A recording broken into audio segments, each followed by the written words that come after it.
hindi pa kumantayin at mag-uumaga na, baka mauna na kami ni Angela. Baka hindi naman kakantayin. Kumakanta yan. Nagsasalita pa nga eh. Nahiya lang siguro sa'yo. Alam mo, hindi lahat na nakakaligtas sa ipo-ipo mapalad. Kung ikaw, nakakarinig ka ng mga boss galing sa mga isda, alam mo, maswerte ka pa eh.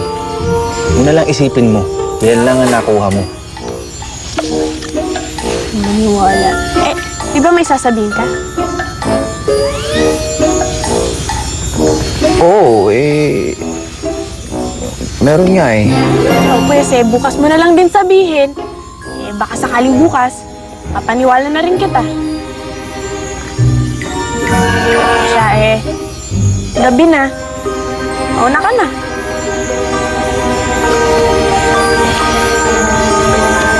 Sige, sige. Gabi na. Sige. Bukas na lang ulit. Angela.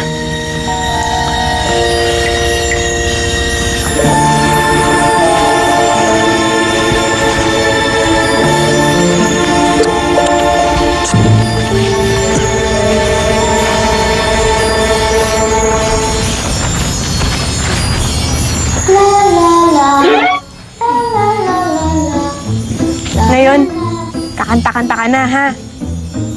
Naglagan ba to, Maria Carpa? Alam mo ba, mas malawak ang dagat kaysa dyan sa lalagyanan na yan. Gusto mo, bumalik ka?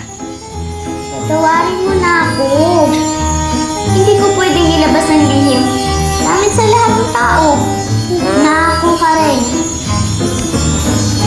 Kaibigan ko naman kasi si Manuel. Gusto ko lang kasi muna makasiguro. Malakas ang kapangyarihan ng hari ng mga Shokoy. Sige na, hayaan mo. Bukas, malalaman niya rin na hindi ka nagsisinungaling.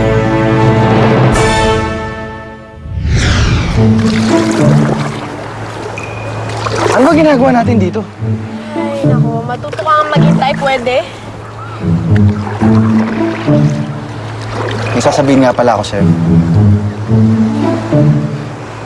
Itong sagwan ko, tuwing gabi, nagiging taong tuod to.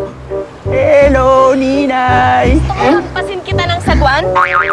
Ano nga kasi ginagawa natin dito? Ha? Yung mga isda nandoon sa mga tiyuhin mo. Teka nga eh. Hindi lang kita. Sige na, patalunin mo na yung mga isda dito, pwede ba?